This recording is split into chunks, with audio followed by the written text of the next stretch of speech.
Properties of parallelogram के बारे में हम पढ़ेंगे कि एक पैरेललोग्राम कौन कौन सी प्रॉपर्टीज शो करता है। इन्हीं प्रॉपर्टीज की हेल्प से अगर हमें कभी भी पैरेललोग्राम प्रूफ करना हो तो हम वो भी कर सकते हैं। तो देखते हैं एक एक करके। सबसे पहली प्रॉपर्टी हमारे हमारे सामने है कि diagonal of a parallelogram divides it into two congruent triangles. इसका मतलब क्या है कि अगर हमारे पास एक पैरेललोग्राम है और एक डायगोनल मैंने खींची तो ये इसको दो कॉन्ग्रुएंट ट्राइंगल में, मतलब ये एंड ये दोनों कॉन्ग्रुएंट होंगे, ठीक है।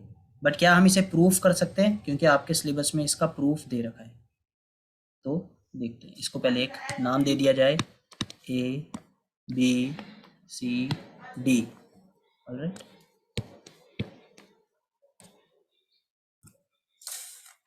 अब इसको आपको कॉन्ग्रुएंट प्रूफ करना है। हमारे पे क्या गिवन है कि इट इज़ अ पैरेललोग्राम।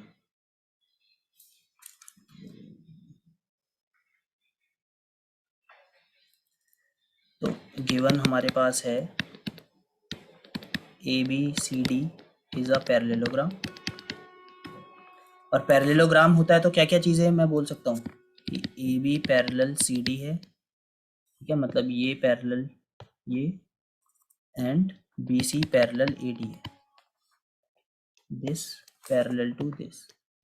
तो इतना मैं बोल सकता हूँ। अब प्रूफ करते हैं इसका। टू प्रूफ क्या करना है कि A B D triangle congruent है सी डी बी के।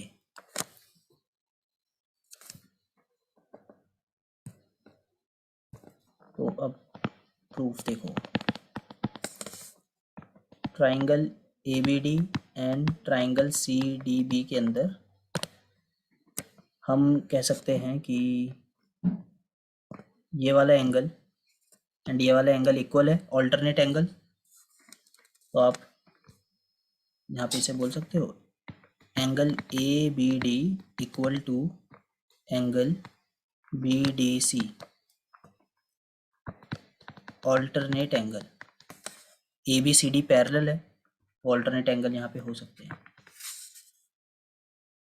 इसके बाद सिमिलरली मैं बोल सकता हूँ angle A D B equal to angle ये वाला C B D, same reason, alternate angle. And D B is equal to D B, ये हो गया कॉमन, ये जो है कॉमन हो गया। तो ये दोनों के दोनों triangle A B D and S D B S A S से कॉन्ग्रुएंट हो गए, ठीक है। आपने तीन कंडीशन बताए, तो angle A B D congruent to angle C D B by S A S criteria.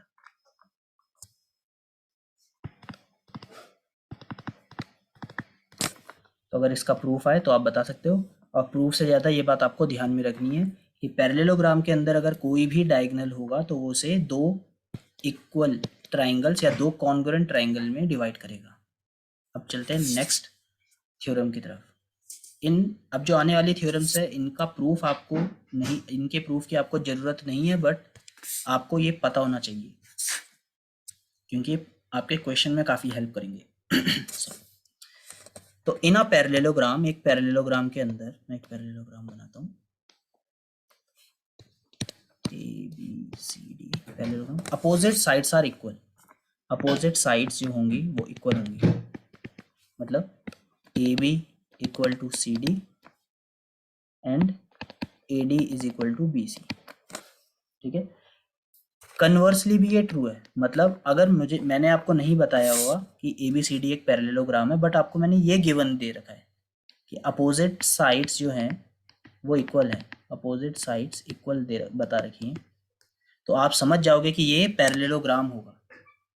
तो दोनों साइड ये थ्योरम चलती है, मतलब पैरेललोग्राम है तो ये बातें अंडरस्टूड है, और अगर ये बातें दे रखी है तो आप उस गिवन क्वाड्रिलेटरल को पैरेललोग्राम बोल सकते हो। इजी। नेक्स्ट, सेम चीज एंगल्स के साथ भी है। ABCD मेरा एक पैरेललोग्राम है, अपोजिट एंगल्स इसके इक्वल होते हैं, मतलब angle B is equal to angle D and angle A is equal to angle C। Parallelogram के अपोजिट एंगल्स इक्वल होते हैं and converse is also true, मतलब अगर अपोजिट एंगल्स इक्वल हैं तो आप उसे पैरेललोग्राम बोल सकते हो, और अगर पैरेललोग्राम है तो उसके अपोजिट एंगल्स इक्वल होंगे। 8.6 मतलब ये थ्योरम आपको नंबर याद रखने की जरूरत नहीं है, ठीक है, बट एनसीईआरटी के अंदर ये थ्योरम 8.6 है। एक पैरेललोग्राम के अंदर जो डायगोनल्स हैं वो एक दूसरे को बाइसेक्ट करते हैं। अगर आपको कंफ्यूजन होती है इसमें कि इसका मतलब क्या है तो वो ये है, अगर ये जो दो डायगोनल बनाए मैंने, लेट्स से इनके बीच का पॉइंट अगर O है जिसमें मीट कर रहे हैं, तो ये जो डायगोनल है एक दूसरे को एकदम बराबर काटा है, मतलब ये इसके इक्वल है एंड ये इसके इक्वल है। मैं लिख देता हूँ DO is equal to OB, आप देख सकते हो DO is equal to OB and AO is equal to OC, ठीक।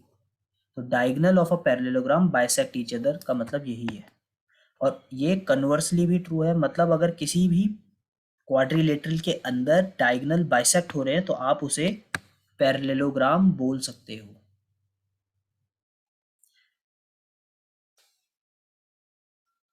एंड इट लास्ट ये है, ये काफ़ी इंपॉर्टेंट है, काफ़ी क्वेश्चंस में इसका यूज़ है, वो ये कि अगर एक पैरेललोग्राम आपको गिवन है ABCD,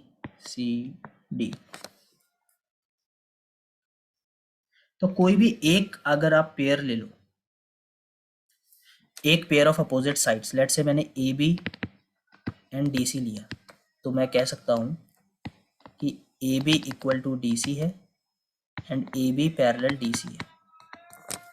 अब मैं आपको ये भी बता देता हूँ कि ये क्वेश्चंस में कैसे यूज होती है। अगर आपको किसी भी क्वाड्रिलेटरल को पैरेललोग्राम प्रूफ करना है, आप कैसे भी करके उसकी अपोजिट साइड्स को पैरेलल एंड इक्वल प्रूफ कर दो। अगर आप ये करने पे सक्सेसफुल रहते हो तो वो क्वाड्रिलेटरल पैरेललोग्राम कहलाएगा। बाकी कोई पैरेललोग्राम है तो ये बातें तो खैर अंडरस्टूड है ही कि अपोजिट साइड्स पैरेललोग्राम की इक्वल भी होती हैं एंड पैरेलल भी होती हैं, ठीक है।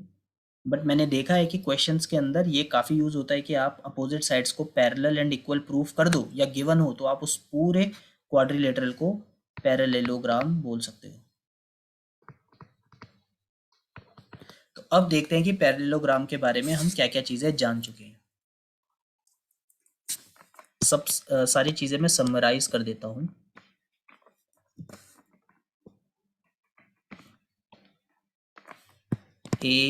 ABCD, अगर ABCD एक पैरेललोग्राम है, और मैं जब क्वेश्चन कराऊंगा तो जल्दबाजी में मैं इसे ऐसे पैरेललोग्राम ऐसे भी लिख लेता हूँ। तो अगर ABCD पैरेललोग्राम है तो कुछ बातें जो होंगी वो ये कि AB पैरेलल CD है and AD parallel BC, opposite side जो होंगी पैरेलल होंगी। बहुत ही बेसिक था, स्टार्टिंग में ही हमने देखा था, ठीक है। और क्या देखा है कि डायगोनल जो है, ठीक है, डायगोनल डिवाइड करेंगे, divide quadrilateral into two congruent triangle, तो जैसे ये एंड ये कॉन्ग्रुएंट होंगे। इसके बाद opposite side AB equal to CD and AD is equal to BC, opposite side equal हैं। Opposite angles, angle A equal to angle C and angle B is equal to angle D, ये equal है। और अगर मैंने दो diagonal यहाँ पे बना दिए, बीच में O दे दिया, तो डायगोनल बाइसेक्ट कर रहे हैं एक दूसरे को। AO equal to OC and OD is equal to OB। And last कि आप कुछ भी बोल सकते हो कि opposite sides parallel and equal होती हैं। ठीक है। मैं आपको एक चीज़ बताता हूँ कि अगर मैंने आपको कभी बोल दिया कि let's say this is a quadrilateral, एक क्वाड्रिलेटरल है A B C D, A B is equal to C D है and A B parallel C D है, बताओ ये क्वाड्रिलेटरल, क्या आप पूरी श्योरिटी से बोल सकते हो कि ये कौन सा क्वाड्रिलेटरल होगा? तो आप बोल देना कि एक जो है A B equal to C D है and A B parallel C D, ये दोनों चीज़ें हैं तो सेम साइड, मतलब one pair of opposite sides parallel and equal दोनों हैं, तो आप इसे पैरेललोग्राम बोल सकते हो। ये सारी बातें अगर आपको पता चल चुकी हैं, आपने वाली सारी इन्फॉर्मेशन अच्छे से अपने अंदर ले ली है, तो फिर आपको प्रूफ वाले क्वेश्चन करने में कोई दिक्कत नहीं होगी। अब हम नेक्स्ट वीडियो में वही देखेंगे।